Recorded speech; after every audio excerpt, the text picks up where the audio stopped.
ایک تو ظاہری طہارت ہے، یعنی انسان ہمیشہ کوشش کرے کہ خود کو باوضو رکھے، یہ ایک بہت ضروری ہے۔ انسان پر جب بھی غسل واجب ہو کوشش کرے فوراً اس غسل کو انجام دے، اور اگر انسان وضو نہیں کر سکتا یا غسل نہیں کر سکتا، کوئی عذر اس کے اوپر موجود ہے، تو انسان فوراً تیمم کا سہارا لے اور خود کو آلودگی سے بچائے۔ یہ آلودگی ظاہری آلودگی ہے جس سے انسان نے خود کو پاکیزہ کرنا ہے، اور پھر اس کے علاوہ انسان نے خود کو گناہوں سے پاکیزہ رکھنا ہے، خود کو گناہ کی آلودگی سے بچانا ہے۔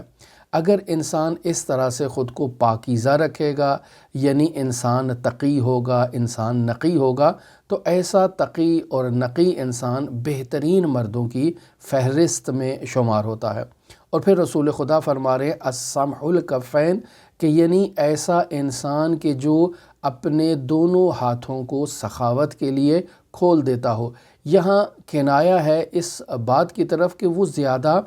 بخشش کرنے والا ہو، زیادہ خیرات کرنے والا ہو، زیادہ نیکی کرنے والا ہو۔ اور پھر اس کے بعد رسول خدا نقی الطرفین کی طرف اشارہ کر رہے ہیں، کہ جس کے لیے بیان ہوا کہ دو طرح کے ترجمے یہاں بیان کیے گئے ہیں۔ نقی الطرفین کے لیے یہ بھی کہا گیا ہے کہ وہ نجیب الطرفین ہو، یعنی ماں اور باپ دونوں کی جانب سے پاکیزہ ہو، یعنی اس کی ماں بھی پاکیزہ ہو، اس کا باپ بھی پاکیزہ ہو، اس کی ماں بھی خاندانی ہو، اس کا باپ بھی خاندانی ہو، اس کی ماں بھی متقی پرہیزگار یعنی تقی اور نقی کا مصداق ہو، اور اس کا والد بھی تقی اور نقی کا مصداق ہو، دونوں نجیب الطرفین ہوں والدین کی جانب سے۔ اب ان کی اولاد جو ہوگی وہ صالح ہوگی۔ دوسرا ترجمہ یہاں جو مترجمین ہیں انہوں نے یوں بیان کیا ہے کہ نقی الطرفین کا مطلب یہ ہے کہ وہ دو گناہوں سے پاکیزہ ہو، یعنی زبان سے جو گناہ تعلق رکھتے ہیں، اور وہ گناہ جو انسان کی شہوت سے تعلق رکھتے ہیں، انسان کی جو شرمگاہ ہے اس سے تعلق رکھتے ہیں، ان دونوں گناہوں سے یہ انسان پاکیزہ ہونا چاہیے۔ اور انسان اگر ان دو گناہوں سے خود کو محفوظ رکھ لے گا تو ایسا انسان نقی الطرفین کہلائے گا، یعنی نجیب الطرفین کہلائے گا، کہ اس نے دونوں جانبوں سے نجابت کو اختیار کیا ہے۔ اور یہ دو گناہ ایسے گناہ ہیں کہ جن سے اگر انسان خود کو محفوظ رکھ لے، خود کو پاکیزہ رکھ لے، تو ایسا انسان اوج کمال انسانیت پر فائز ہوگا، یعنی انسانی کمالات کی بلندیوں پر انسان فائز ہوگا۔ لہٰذا عزیزان محترم، اس بات کی طرف توجہ ہونی چاہیے ہماری کہ انسان جتنی بھی آلودگیوں سے اپنے وجود کو آلودہ کرے گا، ان تمام آلودگیوں میں سب سے بڑی آلودگی انسان کی زبان سے تعلق رکھتی ہے اور انسان کی شرمگاہ سے تعلق رکھتی ہے۔ یہ دو آلودگیاں ایسی آلودگیاں ہیں کہ بہت کم افراد ہیں کہ جو خود کو ان دو گناہوں سے محفوظ رکھ سکتے ہیں۔ اکثر افراد زبان اور شرمگاہ کی آلودگی سے خود کو آلودہ کر لیتے ہیں اور ان دو گناہوں میں مبتلا ہو جاتے ہیں، اور ایسے ابتلا کے نتیجے میں یہ کبھی بھی جو ہے وہ باتقویٰ اور پرہیزگار انسان یا پاکیزہ انسان نہیں کہلاتے ہیں۔ لہٰذا پاکیزہ ہونا چاہیے انسان کو باتقویٰ ہونا چاہیے، انسان کو سخی ہونا چاہیے، انسان کو زبان اور شرمگاہ کے گناہوں سے خود کو محفوظ رکھنا چاہیے۔ یہ چار اہم خصوصیات باتقویٰ مردوں سے متعلق رسول خدا نے بیان فرما دیں۔ اب یہاں رسول خدا صلی اللہ علیہ وآلہ وسلم نہایت اہم مطلب کی طرف اشارہ کر رہے ہیں، اور ہے والدین کے ساتھ نیکی کرنا، یعنی انسان اپنے والدین کے ساتھ نیک ہو،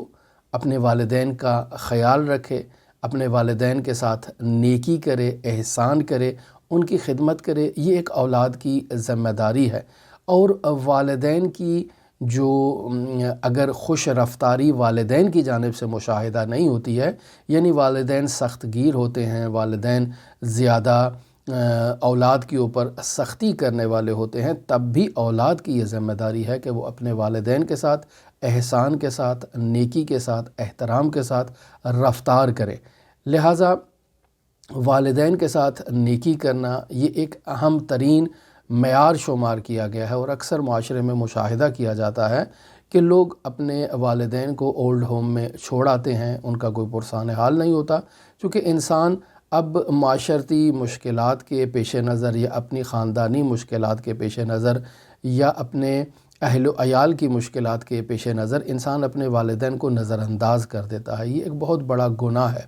انسان سمجھتا ہے کہ شاید اس طرح سے وہ اپنی اقتصادی مشکلات سے جان چھڑا لے گا، پیچھا چھڑا لے گا۔ در واقع والدین کو اس انداز میں اولڈ ہوم میں چھوڑ کر آنا، یہ انسان کی بدبختی کی ابتدا ہے۔ وہ سمجھ رہا ہے کہ شاید اس کے لیے آسانیاں ہیں، لیکن در واقع اس کے لیے آسانیاں نہیں ہیں۔ اس کے لیے اس دنیا میں بھی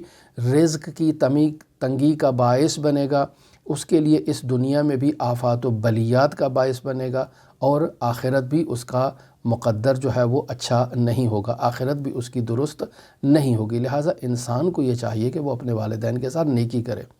بہت مشاہدہ کیا جاتا ہے کہ لوگ والدین کے ساتھ بدسلوکی، بدرفتاری کرتے ہیں، والدین کو گالیاں دیتے ہیں، بعض لوگ والدین کو مارتے پیٹتے بھی ہیں۔ عزیزان محترم، یہ وہ گناہ ہیں جو انسان کی بدبختی کا باعث بنتے ہیں، اس دنیا میں بھی اور آخرت میں بھی انسان کی سر افکندگی کا باعث بنتے ہیں۔ انسان دنیا میں، معاشرے میں لوگوں کے سامنے شرمندہ ہو جاتا ہے۔ لوگوں کو جب معلوم ہوتا ہے کہ یہ والدین کے ساتھ حسن سلوک نہیں برتتا تو لوگ اس کو اچھی نگاہ سے نہیں دیکھتے، اگر ظاہراً اس کی ریسپیکٹ بھی کریں کسی نہ کسی مجبوری کے باعث، لیکن حقیقت میں دل سے اس کا احترام نہیں کرتے، چونکہ وہ اپنے والدین کی عزت نہیں کرتا۔ اور یقینی بات ہے ایسا شخص آخرت میں بھی اور رسوا ہوگا، اور حضرات اہل بیت علیہم السلام اس فرد گنہگار کو جو اپنے والدین کو گالیاں دیتا ہے، اپنے والدین کو اولڈ ہوم میں چھوڑ کر آتا ہے، یا اپنے والدین کو مارتا پیٹتا ہے، یا ان کے ساتھ حسن سلوک نہیں برتتا، ایسے شخص کے ساتھ حضرات اہل بیت علیہم السلام کبھی قریبی تعلق اور قریبی رابطہ برقرار نہیں کریں گے۔ لہٰذا عزیزان محترم، آخری نقطہ جسے رسول خدا صلی اللہ علیہ وآلہ وسلم یہاں ارشاد فرماتے ہیں وَلَا يُلْجِعُ عَيَالَهُ إِلَىٰ غَيْرِ، یعنی وہ اپنے عیال، اپنے بیوی بچوں کے اوپر اس قدر سختی نہ کرے کہ اس کے بیوی بچے اس سے نجات حاصل کرنے کے لیے کسی دوسرے کی پناہ میں چلے جائیں۔ بس اوقات مشاہدہ ہوتا ہے کہ انسان خاندانی اعتبار سے دوسروں کو خوش کرنے کے لیے اپنے بیوی بچوں کے اوپر سختی کرتا ہے، یعنی اپنے عزیز و اقارب، اپنی برادری کے افراد کو خوش کرنے کے لیے، یا حتیٰ اپنے ہمسایوں کو خوش کرنے کے لیے، اپنے معاشرے میں اپنے دوستوں کو خوش کرنے کے لیے انسان اپنے بیوی بچوں کے ساتھ جو ہے وہ سختی کے ساتھ پیش آتا ہے، یا بس اوقات دوسروں کے خوف کی وجہ سے وہ اپنے بیوی بچوں کے اوپر سختی کرتا ہے۔ اور بس اوقات مشاہدہ کیا جاتا ہے کہ افراد ایسے بھی پست قسم کے معاشرے میں مل جاتے ہیں کہ وہ اپنے بیوی بچوں کو گالیاں دیتے ہیں، اپنے بیوی بچوں کو مارتے ہیں، یا حتیٰ زوجہ کے اوپر سختی کرتے ہیں کہ وہ اپنے والدین کے گھر سے ڈیمانڈ کر کے آئے، مثلا گاڑی کا مطالبہ کر لے، اسکوٹر کا مطالبہ کر لے، مثلا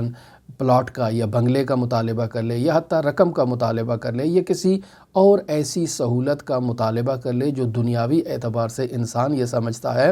کہ اس کے لیے سہولت ہے، لیکن در واقع وہ اپنی زوجہ کو اس اعتبار سے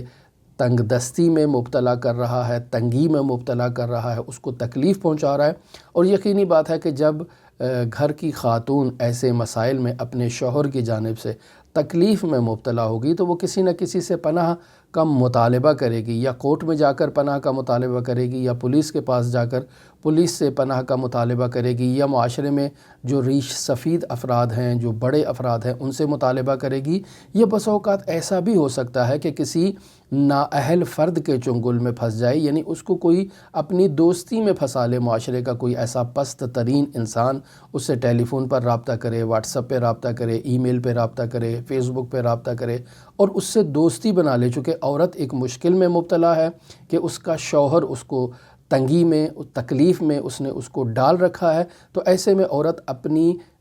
جو تکلیف ہے اس کو ڈھارس کے لیے، وہ کسی کو ڈھارس کے طور پر تلاش کرنے کے لیے وہ ادھر ادھر تلاش کرتی ہے، اس کو جہاں کوئی ایسی ڈھارس ملتی ہے، چاہے وہ ہمسائی سے گلے لگ کر وہ اپنی دل کی بھڑاس وہاں نکالے، یا چاہے کسی نامحرم مرد سے تعلق قائم کر کے وہ اپنے دل کی بھڑاس نکالے، یہ مرد کی وجہ سے اس خاتون نے ایسا اقدام اٹھایا ہے۔ لہٰذا اس مرد کو ہرگز ایسا نہیں چاہیے کہ وہ اپنے فیملی کے ساتھ ایسا رفتار کرے، ایسا جو ہے وہ ان کو تکلیف پہنچائے کہ وہ کسی اور کے آگے مجبور ہو جائیں کہ خود کو جو ہے وہ اپنے سکون کے لیے اپنی جو تکلیف ہے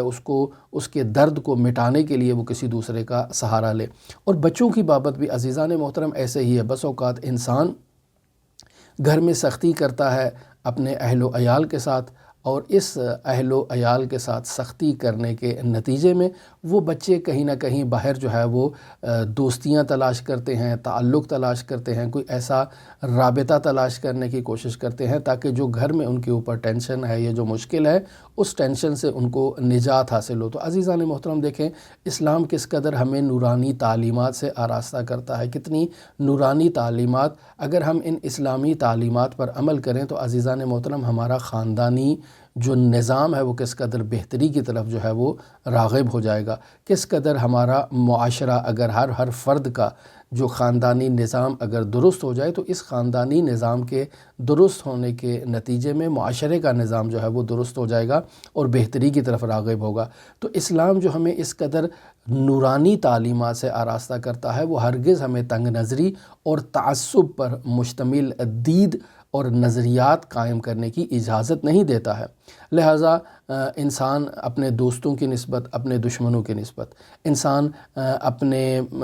جاننے والے اور اجنبی افراد کی نسبت، مرد ہوں یا عورت ہوں یا حتیٰ چھوٹا یا بڑا، کسی کو یہ حق حاصل نہیں ہے کہ وہ کسی کے اوپر تنگ نظری سے یا تعصب کی دید سے اس کو مشاہدہ کرے یا اس سے ایسی رفتار کرے کہ جو نادرست ہو۔ لہٰذا انسان کو یہ چاہیے کہ وہ اپنے اسرار کو اپنے پاس محفوظ رکھے، انسان کو یہ چاہیے کہ وہ اپنی فیملی کے ساتھ، اپنے اہل و عیال کے ساتھ اچھا برتاؤ کرے، انسان کو یہ چاہیے کہ وہ اگر کسی ٹینشن میں یا کسی گناہ میں مبتلا ہے تو انسان اپنی ٹینشن سے دوسروں کو ٹینشن نہ دے، دوسروں کو جو ہے وہ اذیت نہ دے، اور اگر اس میں خود کوئی خامی پائی جاتی ہے تو وہ اسی خامی کے مشابہ دوسری ایسے فرد سے جس میں دوسری کوئی خامی پائی جاتی ہے اس سے دوستیاں نہ کرے۔ یہ دوستیاں انسان کو جو ہے وہ دنیا بھی اس کی خراب کر دیتی ہیں اور آخرت بھی انسان کی خراب کر دیتی ہیں۔ لہٰذا عزیزان محترم انسان دوسروں کی خوشنودی کی خاطر اپنے اہل و عیال کو تنگی میں مبتلا نہ کرے، اپنے والدین کو تکلیف میں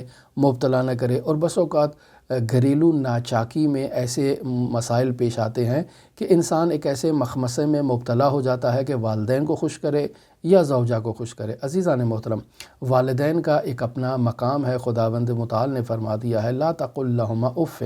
ان کو اف تک نہ کہو، لیکن اس کا ہرگز یہ مطلب نہیں کہ انسان اپنی زوجہ کو اور اپنے بیوی بچوں کو نظر انداز کر دے۔ ماں باپ کا اپنا مقام ہے، بیوی بچوں کا اپنا مقام ہے۔ ماں باپ کی وجہ سے بیوی بچوں کے حقوق کو ضائع نہ کرے اور بیوی کی وجہ سے والدین کے حقوق کو نظر انداز نہ کرے۔ ان دونوں میں جمع کرنا اور دونوں کو حد اعتدال میں رکھنا ہی در واقع مردانگی ہے۔ تو پس رسول خدا صلی اللہ علیہ وآلہ وسلم سے آج ہم نے جو نورانی حدیث نقل کی ہے اس میں بہترین مردوں کی 6 خصوصیات کو رسول خدا نے بیان کیا ہے۔ پہلی خصوصیت یہ ہے کہ وہ پرہیزگار ہوں گے، باتقویٰ ہوں گے، باطہارت ہوں گے، اور پھر رسول خدا فرما رہے ہیں کہ وہ سخی ہوں گے، اپنے دونوں ہاتھوں سے سخاوت کرنے والے ہوں گے، نجیب الطرفین ہوں گے، یعنی والدین کی جانب سے بھی نجیب ہوں گے اور زبان اور شرمگاہ کی اعتبار سے بھی ان میں نجابت پائی جائے گی، یعنی نہ تو اپنی زبان سے خود کو گناہ میں آلودہ کریں گے اور نہ ہی اپنی شرمگاہ سے خود کو گناہ میں آلودہ کریں گے۔ اور پھر فرمایا کہ اپنے والدین کے ساتھ نیکی کرنے والے ہوں گے اور اپنے اہل و عیال پر سختی کرنے والے نہیں ہوں گے، اس قدر سختی کہ اس کے اہل و عیال اپنے سربراہ خاندان سے نجات حاصل کرنے کے لیے دوسروں سے پناہ کا مطالبہ کریں اور اس سے ممکن ہے وہ کسی اور مصیبت میں اور گرفتاری میں مبتلا ہو جائیں۔ لہٰذا ہماری دعا ہے کہ خداوند متعال